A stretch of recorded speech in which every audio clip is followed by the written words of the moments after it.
90 రోజుల కోర్సు పూర్తి చేస్తే చాలు 100% ప్లేస్మెంట్ సపోర్ట్ తో సాఫ్ట్వేర్ జాబ్ మీ సొంతం. వెంటనే కోడ్ జ్ఞాన్ డెస్టినేషన్ ని సంప్రదించండి. వెల్కమ్ టు సుమటివి. నేను మీ సుమటి వినాయక్. తిరుపతి వెంకన్న స్వామి దగ్గరికి వెళ్ళాలని ప్రతి ఒక్కరూ కోరుకుంటూ ఉంటారు.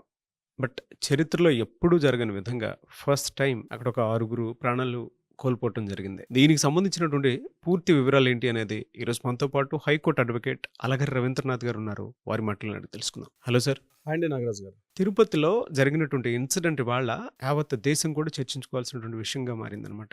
ఎప్పుడూ లేదన్నే హిస్టరీలో ఫస్ట్ టైం అక్కడ ఒక 6 మెంబర్స్ చనిపోవటం అనేది. ఏం జరిగిందని అసలు యాక్చువల్గా?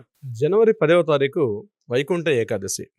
దీన్ని పురస్కరించుకొని ప్రతి ఒక్కరు కూడా టోకెన్ ఉన్న వ్యక్తులు మాత్రమే దర్శనం ఉంటుంది, మిగిలిన వారికి దర్శనం ఉండదని చెప్పి టీటీడీ ఈవో గారు నిన్న అధికారికంగా ప్రెస్ మీట్ పెట్టి కూడా మాట్లాడడం జరిగింది. అందులో భాగంగా దీనికి మేము టోకెన్స్ ఇస్తాం. ముఖ్యంగా తిరుమలలో ఒక టోకెన్ సెంటరు, అదేవిధంగా తిరుపతిలో 8 సెంటర్లు 90 కేంద్రాల ద్వారా మేము టోటల్గా 1,20,000 అంటే 10వ తారీఖు ఏకాదశి, 11 ద్వాదశి, దీంతోపాటు కంటిన్యూగా 10, 11, 12 అంటే మనకి శుక్ర, శని, ఆదివారాలు ఈ 3 రోజులు కలిపి 1,20,000 టోకెన్లు ఇస్తున్నాం అని చెప్తూ కేవలం టోకెన్ ఉన్న వ్యక్తులకు మాత్రమే వైకుంఠ ఏకాదశి ఉత్తర ద్వార దర్శనం ఉంటుందని చెప్తూ టీటీడీ ఈవో గారు ఎప్పుడైతే ప్రకటించారో ఇమీడియట్గా ఈ వైకుంఠ ఏకాదశి ఉత్తర ద్వార దర్శనం చేసుకుందాం ఉద్దేశంతో దేశం నలుమూల నుంచి కూడా రాష్ట్రాలకు అతీతంగా ప్రతి ఒక్కరు కూడా ఈరోజు తిరుపతికి ఒక చీమల దండులా రావడం జరిగింది. ఇందులో భాగంగా తిరుపతిలో ఉన్నటువంటి విష్ణువాసం, అలాగే శ్రీనివాసం, దీంతోపాటు మిగిలిన కొన్ని ప్రాంతాల్లో కూడా 8 సెంటర్లు ఏర్పాటు చేశారు. అందులో భాగంగా బైరాగిగడ్డ దగ్గర రామానాయుడు స్కూల్ దగ్గరగా ఉన్నటువంటి ఒక పార్కులో వీళ్ళందరినంటే నిన్న 8వ తేదీ ఉదయం 10 గంటల నుంచి కూడా జనం తండోపతండాలుగా రావడం జరిగింది. ఒక్కొక్క సెంటర్ దగ్గర అనేక వేల మంది, అనేక లక్షల మంది ఒక మూకుమ్మడిగా ఒక తిరునాళ్ళ జాతరలా కనిపించింది. అయితే సెంటర్లోకి వెళ్ళడానికి ముందుగా ఒకేసారి సెంటర్లో ప్రవేశించకుండా ఆ సెంటర్ యొక్క క్యూ లైన్ల కన్నా బిఫోర్ ఎక్కడెక్కడ పెడితే అక్కడ భక్తులందరూ కూడా కొండ పైకి వెళ్ళకుండా తిరుపతిలోనే అంటే దిగువ తిరుపతిలోనే పూర్తిగా అనేక చోట్ల కూడా జనాలు గుమిగూడుతూ ఉన్నారు. ఈ గుమిగుడి ఉదయం 10 గంటల నుంచి మొదలైనటువంటి ఈ యొక్క గుమిగూడ ఉన్నది సాయంత్రం 5:30, 6 గంటలు వచ్చేసరికల్లా భయంకరమైన జనం, విపరీతమైన జనం అన్ని ప్రాంతాలు కూడా చేరుకున్నారు. అటు విష్ణువేశంలో కానీ, శ్రీనివాసంలో కానీ, బైరాగిగడ్డ రామానాయుడు స్కూల్ ఏర్పాటు చేసినటువంటి అనేక ప్రాంతాల్లో కూడా జనాలు తండోపతండాలుగా రావడం జరిగింది. ఇందులో భాగంగా నిన్న సాయంత్రం 4:30, 5 గంటలకి ఎన్టీఆర్ రామానాయుడు స్కూల్కి ఎదురుగా ఉన్నటువంటి ఆ ఒక ప్రైవేట్ పార్క్ ఉంది. ఆ ప్రైవేట్ పార్క్లో వచ్చిన జనాలందరినీ కూడా అక్కడ ఉంచడం జరిగింది. మేము ఇంకా క్యూ లైన్లు తిరగలేదు, తెరిచినప్పటికీ మిమ్మల్ని ప్రవేశపెడతామని చెప్పి వచ్చిన వాళ్ళందరూ కూడా చెప్పడం జరిగింది. అయితే భక్తులతో మాట్లాడినప్పుడు విషయం తెలిసింది ఏంటంటే ఉదయం నుంచి వచ్చిన వాళ్ళకి కనీస సౌకర్యాలు కూడా ఇవ్వలేదు. ఈవినింగ్ 4 గంటల, 5 గంటల సమయంలో చిన్నపిల్లలతో కూడా చాలా మంది వచ్చారు. అంటే వైకుంఠ ఏకాదశి ఉత్తర ద్వార దర్శనం చేసుకోవడం అనేది మనకు అనాదిగా మన జీవితంలో ఒక జీవనాడి అయిపోయింది. అంటే వైకుంఠ ఏకాదశిలో ఉత్తర ద్వార దర్శనం అనేది మనం చేసుకుని తీరాల్సిందే అన్నటువంటి ఒక నియమం. ప్రజలది ఎప్పుడు తప్పు లేదు, భక్తులది ఇందులో ఎటువంటి తప్పు కూడా లేదు. వచ్చారు. వచ్చిన తర్వాత ఈవినింగ్ 5:30, 6 గంటలకి ఒకేసారి అంటే గవర్నమెంట్ వాళ్ళు అంటే ప్రభుత్వం చెప్తుంటే న్యూస్ ప్రకారం ఏంటంటే అక్కడ చాలా మంది గుమిగూడినప్పుడు సడన్ గా ఒక వ్యక్తి అంటే ఒక స్త్రీ అందులో చాలా కొంత ఇబ్బంది పడుతుంది, శ్వాస తీసుకుని ఇబ్బంది పడుతున్న సందర్భంలో ఆమె కోసం గేట్ తెరిచాము. ఎప్పుడైతే గేట్ తెరిచామో క్యూ లైన్లోకి జనాలు వెళ్ళాలి అనే ఉద్దేశంతో ఒకేసారి మూకుమ్మడిగా ఆ గేట్ను నెట్టుకుంటూ చాలా మంది ఒకేసారి వచ్చేసారు. ఇందులో భాగంగా కొంతమంది మహిళల మీద కింద పడిపోతే వాళ్ళని తొక్కుకుంటూ కూడా చాలా మంది వెళ్ళిపోయారు. దీనికి నిదర్శనంగా ఈరోజు కొంతమంది చనిపోయారు అని చెప్పి ప్రభుత్వం చెప్తున్నటువంటి ఇన్ఫర్మేషన్. అయితే ఏం జరిగింది? ఇందులో సుమారుగా ఒక 6 చనిపోయారు. ఇప్పటి వరకు మనం చేస్తున్న వీడియో సమయానికి ఈరోజు మార్నింగ్ మనం ఆల్రెడీ చేస్తున్నాం. ఈ సమయానికి 6 చనిపోయారు. అందులో 5 మహిళలు, 1 కంప్లీట్గా ఒక పురుషుడు. వీళ్ళందరూ కూడా 40 ఏళ్ల వయసు ఉన్న పైబడిన వ్యక్తులు మాత్రమే. ఇందులో వీళ్ళిద్దరు కాకుండా మరొక 34 మంది తీవ్రంగా గాయపడ్డారు.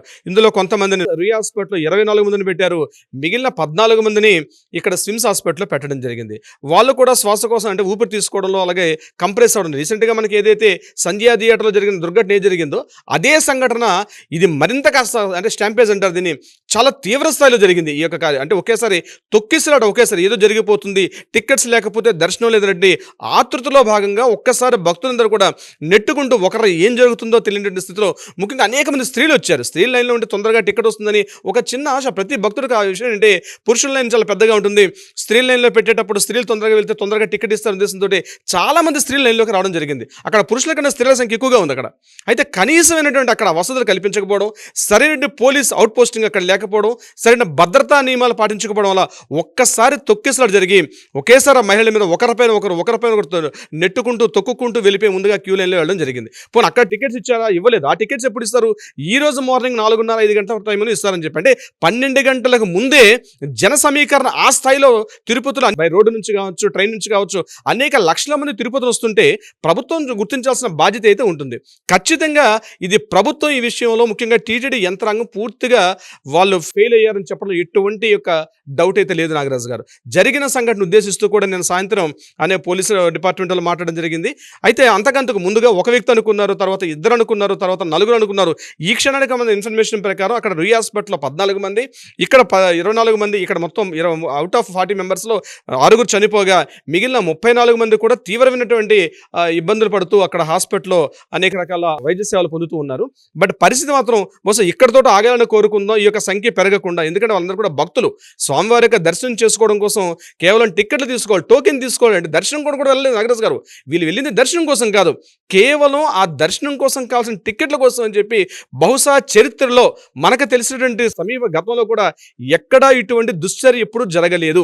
ఇది ఖచ్చితంగా ప్రభుత్వ యంత్రాంగం టీటీడీ యొక్క పూర్తి వైఫల్యం చెప్పడం ఎటువంటి కూడా సందేహం లేదు నాగరాజు గారు. నాట్ ఓన్లీ ఒక్క ఈ రామానాయుడు స్కూల్ ప్రాంతంలో ఉన్నటువంటి బైరాగిగడ దగ్గర ఈ కేంద్రం దగ్గరే కాకుండా విష్ణువాసంలో కూడా ఇటువంటి తొక్కిసలాట కూడా తీవ్రంగా జరిగింది. అక్కడ ఉన్న సీసీ ఫుటేజెస్, ఆ లైవ్ స్ట్రీమింగ్ మనకు ఆ ఫుటేజ్ చూస్తే మనకు అర్థమవుతుందంటే తీవ్రంగా తొక్కిసలాట విష్ణువాసంలో కూడా జరిగింది. విష్ణువాసం ఎక్కడ ఉంటుంది? ఎగ్జాక్ట్లీ రైల్వే స్టేషన్కి ఆపోజిట్ ఉంటుంది ఈ యొక్క విష్ణువాసం కూడా. అయితే ప్రధానంగా టీటీడీ ప్రభుత్వం ఏదైతే నిన్న పెట్టిన ప్రెస్ మీట్ కానీ ప్రెస్ నోట్ రిలీజ్ చేసిన దాంట్లో అక్కడ క్లియర్గా మెన్షన్ చేశారు, టోకెన్ ఉన్న వాళ్ళకి మాత్రమే దర్శనం ఉంటుంది, మిగిలిన వరకు దర్శనం ఉండదు. ఇది పూర్తిగా చేసినటువంటి చారిత్రక తప్పిదం. దీనికి పూర్తి పూచీకత్తు టీటీడీ ఏదైతే సిబ్బంది ఉన్నారో, టీటీడీ అధికారులు ఎవరైతే ఉన్నారో, టీటీడీలో ఎవరైతే పాలనా యంత్రాంగం ఉందో ఇది పూర్తిగా వాళ్ళు ఫెయిల్ అయ్యారని చెప్పడంలో ఎటువంటి డౌట్ అయితే లేదు. ఇది తిరుమలలో ఒక కేంద్రం పెట్టారు. కేవలం ప్రోటోకాల్ ప్రకారం 10వ తారీఖు ఉదయం ఎప్పుడైతే ఉత్తర ద్వార దర్శనం తలుపులు తెరుస్తారో మార్నింగ్ 4 గంటలకి, అంటే 10వ తేదీ ఉదయం 4:30 ఉత్తర ద్వార దర్శనం తలుపులు తెరుస్తారని చెప్పడం జరిగింది. ఉదయం 4:30 నుంచి మరలా 6:30-7 గంటల వరకు మాత్రం ప్రోటోకాల్ ప్రకారం ఎవరైతే విఐపీస్ ఉన్నారో వాళ్ళకు మాత్రం దర్శనం చేస్తూ మిగిలిన అన్ని రకాల దర్శనాలు కూడా రద్దు చేస్తుంది పాలనా యంత్రాంగం. ఈ రకంగా దివ్యాంగులకు కానీ, మహిళలకు కానీ, అదేవిధంగా స్త్రీలకు కానీ, పిల్లలకు కానీ, చంటి పిల్లలకు కానీ, వృద్ధులకు కానీ సర్వదర్శనాలు అందరికీ సర్వదర్శనాలు పెట్టింది. అంటే గవర్నమెంట్ ఇక్కడ ఏం చేయొచ్చు అంటే ముఖ్యంగా టీటీడీ పాలనా యంత్రాంగం ఆన్లైన్ దర్శనాన్ని పూర్తిగా పక్కన పెట్టేశారు. ఇది కేవలం మొదటగా ఉన్నటువంటి 3 రోజులు ఏదైతే దర్శనం చేసుకునే కార్యక్రమం ఏదైతుందో దీన్ని 10 రోజులు పొడిగించారు. 10 రోజుల పాటు ఖచ్చితంగా వైకుంఠ ఏకాదశి ద్వారదర్శనాలు చేసుకోవచ్చు అని చెప్పి టీటీడీ చెప్తూ కూడా ఖచ్చితంగా అయితే సర్వదర్శనాలు లేవు, టోకెన్ ఉన్న వ్యక్తులకు మాత్రమే చెప్పడంతో ఈ యొక్క తొక్కేసలాట జరిగిందనడంలో ఎటువంటి డౌట్ అయితే లేదు. పవిత్రమైన వైకుంఠ ఏకాదశి రోజు నాడు కొండపైన ఉన్నటువంటి తిరుమల వెంకటేశ్వరుడికి ఒక మైల అంటుకునే ప్రయత్నం చేశారు ఈ అవగాహన రాయించేటువంటి టీటీడీ పాలక మండలి, టీటీడీ యువ గారు, ప్రభుత్వ యంత్రాంగం పూర్తి నిర్లక్ష్యం. అంటే పోలీసులకి టీటీడీ పాలన యంత్రాంగానికి మధ్య ఒక సమన్వయ లోపం. మూడవది అక్కడ ఎంత అవగాహన రాయించారంటే నాగరాజు గారు, ప్రధానంగా నిన్న భక్తులు మాట్లాడుతున్న మాటలు మనం చూస్తుంటే అర్థమవుతుంది. అక్కడ బయట అంబులెన్స్ ఉన్నాయి, అక్కడ విష్ణువాసం దగ్గర కానీ మిగిలిన చోట్ల అక్కడ అంబులెన్స్ ఉన్నాయి, కానీ అంబులెన్స్లో డ్రైవర్ లేరు. ప్రధానంగా ఈ అంబులెన్స్లో ఇన్ టైంలో డ్రైవర్లు లేకపోవడం వల్ల కూడా మరో 4 చనిపోయారని చెప్పి భక్తులు గట్టిగా మాట్లాడుతున్నారు మీడియాతో. అంటే బయట అంబులెన్స్ కనిపిస్తున్నాయి, ఈ అంబులెన్స్లకు బాడీ ఎక్కించారు. బాడీ ఎక్కించినప్పుడు కూడా అక్కడి నుంచి బాడీ హాస్పిటల్ తీసుకెళ్ళడానికి, అటు స్విమ్స్ హాస్పిటల్కి కానీ రుయాకి కానీ తీసుకెళ్ళడానికి డ్రైవర్స్ అందుబాటులో పెట్టుకోకుండా ఆ డమ్మీ వాహనాలు పెట్టి ఏం చేసుకుంటారండి? ఇది ప్రతి చోట ఉంది. విష్ణువాసంలో కానీ శ్రీనివాసంలో కానీ, ముఖ్యంగా ఇప్పుడు జరిగిన ఈ సంఘటన జరిగిన దుర్ఘటన జరిగిన ఈ ప్రదేశంలో కూడా అంబులెన్స్లు పెట్టారు, ఫైర్ సేఫ్టీ వ్యాన్లు పెడుతున్నారు అక్కడ. అంతేగాని దాని సిబ్బంది లేదు. అంటే వాళ్ళ మధ్య ప్రాపర్ కమ్యూనికేషన్ లేదు. పోలీసు డిపార్ట్మెంట్కి, ఫైర్ సేఫ్టీకి, పోలీస్ సిబ్బందికి, అంబులెన్స్లకి, పోలీస్ సిబ్బందికి, పాలనా యంత్రాంగానికి, పోలీస్ సిబ్బందికి, భక్తుల మధ్య గైడ్ చేస్తున్నట్టు ఎవరైతే అక్కడ విధులు నిర్వహిస్తున్న సిబ్బందికి అసలు లోపల ఏం జరుగుతుంది, బయట ఏం జరుగుతుంది? బయట మొబైల్స్ లేకుండా బయట లోపల అలో చేశారు. సో బయట ఏం జరుగుతున్న విషయం లోపల కూర్చుని భక్తులు తెలియదు.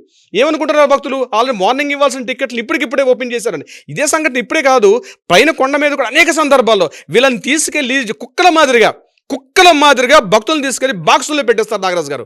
గంటల కొద్ది ఏం జరుగుతుందో తెలీదు. అక్కడ ఒక బోర్డు మీద రాస్తారు, మీకు ఇన్ని గంటల దర్శనం ఓపెన్ చేస్తామని. చంటి పిల్లలతోటి, వృద్ధులతోటి, మహిళలందరూ కూడా ఆ రూముల్లో మగ్గి ముఖ్యంగా నేను చెప్పే సర్వదర్శనాల విషయంలో ఎక్కడి నుంచో ఒక స్వామివారి దర్శనం చేసుకుందామని ఎక్కడి నుంచో ఏ మారుమూల ప్రాంతాల నుంచి చిన్న ముడుపు కట్టుకొని తన చెంగును ముడి కట్టుకుని వస్తారండి. కొండ మీదకి నడుచుకుంటూ పైకి వస్తారు. సరైనటువంటి వసతులు ఉండవు. ఆ బాక్సుల్లో కూర్చోబెడతారు. ఒక డిస్ప్లే బోర్డు, ఒక్కోసారి డిస్ప్లే బోర్డు పంచి కూడా, వాటర్ సౌకర్యం ఉండదు, ఫుడ్ సౌకర్యం ఉండదు. చంటి పిల్లలకి పాలిస్తామని చెప్తారు. ఇటుపోతున్నాయో నిధులు తిరిగిట్లా గంటల కొద్ది వెయిట్ చేసిన తర్వాత 6 గంటల దర్శనం అంటారు, 8 గంటల దాకా దర్శనం ఇవ్వరు.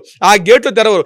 జైల్లో, అండమాన్ జైల్లో బంధించినట్టు జైలుకి ఎట్లా బంధిస్తారో బయట వేసుకుని తెల్ల చొక్కాలు, తెల్ల రకాల పంచులు కట్టుకుని తిరుగుతున్న సిబ్బంది తప్ప అడిగితే చెప్పే నాదుడు ఉండదు. మాట్లాడుతుంటే మొబైల్ సౌకర్యం ఉండదు. భక్తుల్ని పూర్తిగా ఒక కుక్కల మాదిరిగా చూస్తున్నారు తప్ప ఈ రోజు ఈ పరిస్థితి దాపరించడానికి ఖచ్చితంగా టీటీడీ పాలనా యంత్రాంగం తప్పు, భద్రతా సిబ్బంది తప్పు, ప్రభుత్వం నిర్లక్ష్యం తప్ప ఇక్కడ వేరేది ఉద్దేశం లేదు. భక్తులు రావద్దని చెప్పడం మీరెవరండి? అది మా దేవుడు, మా భక్తులు మేము వస్తాం, లక్షల మంది వస్తాం, కోట్ల మందికి వస్తున్నాం. నువ్వు దేనికున్నావు అక్కడ? నువ్వు సరైన సౌకర్యాలు కల్పించకపోతే మీరు ఇమ్మీడియట్గా దిగిపోండి ఆ ప్రదేశం నుంచి. ఎందుకు మీరు చైర్మన్లు, ఎందుకు మీరు ఆఫీసర్లు, ఎందుకు మీరు ఇవ్వాలి? ఇక్కడ ఇదే జరుగుతుంది. ఈ ప్రభుత్వ నిర్లక్ష్యం వల్ల ఈరోజు నిష్కారణంగా 6 ప్రాణాలు పోయాయి. దీనికి మూల్యం ఎవరు చెల్లించుకుంటారు? ఈరోజు జరిగిన సంఘటన విష్ణువాసంలో కూడా బహుశా అలాంటి జరిగి ఉండేది. ఏదో అదృష్టం బాగుండి అక్కడ ఉన్నటువంటి ఆ విష్ణువాసం భక్తులు కూడా బయట బతికి బట్ట కట్టారు. ఈరోజు దర్శనం టోకెన్లు ఏంటండి? ఆన్లైన్ ఎందుకు ఉన్నాయి? ఈరోజు ఇంత ఆన్లైన్ వ్యవస్థ ఉన్నప్పుడు ప్రత్యేకంగా టోకెన్ తీసుకుంటే అది 1,20,000 టికెట్లు. అసలు బుద్ధి ఉందా, జ్ఞానం ఉందా ఎవరికైనా?